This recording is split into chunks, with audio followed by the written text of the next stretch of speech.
अवधूत चिंतन श्री गुरुदेव दत्त श्री स्वामी समर्थ। आजचा व्हिडिओ श्रावणातला खूप महत्त्वाच्या दिवसावर आणि विषयावर आहे, कारण 5 ऑगस्ट 2025 पुत्रदा एकादशी आहे। पुत्रदा एकादशी ही वर्षातून 2दा असते, एक श्रावणातील आणि दुसरी पौष महिन्यात। पुत्रदा एकादशीच्या नावातच त्याचे महत्त्व आहे।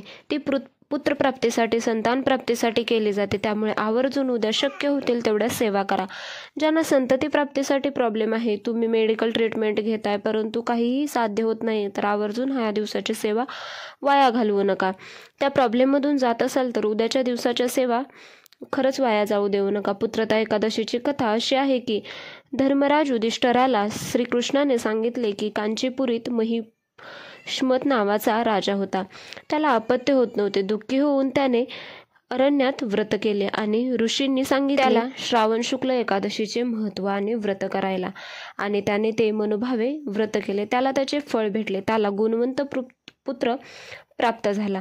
वैज्ञानिक कारण बघता या व्रतामुळे शरीर शुद्धी होते, मन स्थिर होते, संततीचा विचार करत केलेली सेवा पूजा या सकारात्मकतेकडेच घेऊन जाते। तर संतत प्राप्तीची ही सेवा पुत्रदा एकादशी दिवशी केल्यामुळे तुम्हाला गुणवान, सुदृढ संतान प्राप्ती होते। तर ही सेवा कशी करायची आणि काय करावे, तर घरामध्ये भगवान विष्णू, बाळकृष्ण, विठ्ठल, स्वामी कोणाचीही मूर्ती असेल तर त्या मूर्तीवर तुम्हाला प्रथम अभिषेक करायचा आहे। तामणामध्ये मूर्ती घ्या।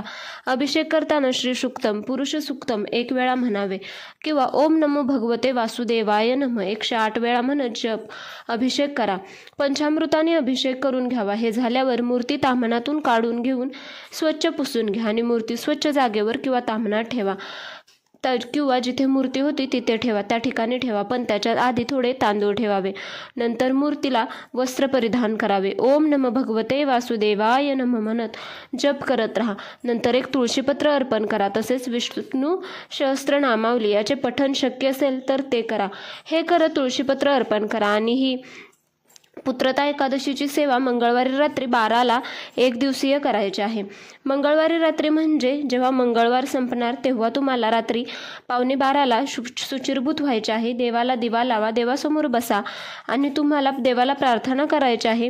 तुम्ही ही सेवा का करताय आणि कशासाठी करताय हे सांगायचं आहे। त्यानंतर तुम्हाला 21 वेळा व्यंकटेश स्तोत्र याचे पठण करायचे आहे। तसेच एकादशीच्या दिवशी विष्णू सहस्त्रनाम पठण करा किंवा श्रवण करा।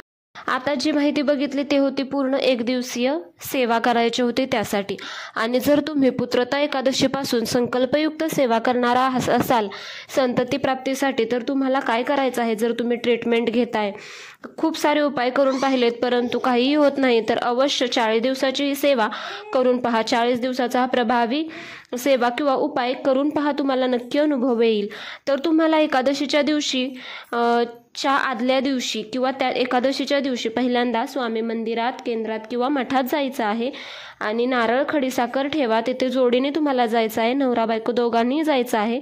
तेथे प्रार्थना करा, महाराज आम्ही संतान प्राप्तीसाठी ही सेवा करत आहोत, तर आमच्याकडून ही सेवा करून घ्या।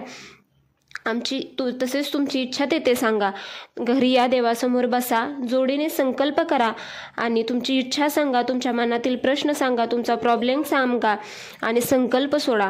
पहिल्या दिवशी जोडीनेच सेवा करायची आहे। अशक्य असेल तरच एकट्याने करा, नाहीतर पहिल्या दिवशीची सेवा ही तुम्हाला जोडीनेच करायची आहे।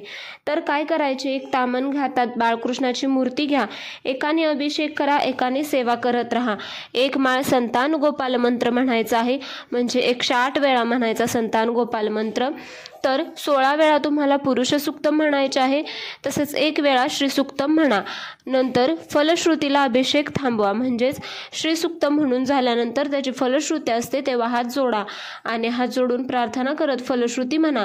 हे झाल्यावर बाळकृष्णाची मूर्ती स्वच्छ करून जागेवर ठेवा आणि ते जल दोघांनी ग्रहण करावे। हे एकादशीच्या दिवशी दिवसभरात कधीही करा। नंतर ही पहिल्या दिवशीची सेवा झाली। राहिलेले 39 दिवस एकट्या स्त्रीने सेवा केली तरी चालेल। रोज ही सेवा करा। रोज तुम्हाला अभिषेक करायचा आहे। रोजचे टाईम एकच ठेवा। रोजच्या अभिषेकाचे जल दोघांनीही ग्रहण करावे। नियम काय आहे, तर तुम्हाला मांसाहार आणि परान्न पूर्णपणे वर्ज करायचे आहे। मासिक धर्म आला तर 4 दिवस ही सेवा थांबवा, नंतर पुढे कंटिन्यू करा। सुतक विटाळ आले तर पुन्हा सेवा सुरू करावी लागते। अवश्य पुत्रप्राप्तीसाठी ही सेवा करा। त्यामुळे आवर्जून व्हिडिओ संपूर्ण पहा, स्किप न करता पहा आणि एकादशीचा हा उत्तम दिवस वाया घालवू नका.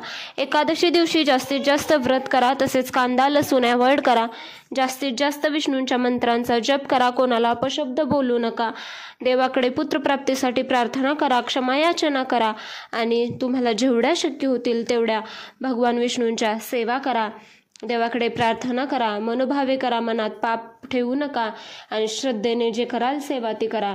तुम्हाला अवश्य याचं फळ भेटेल.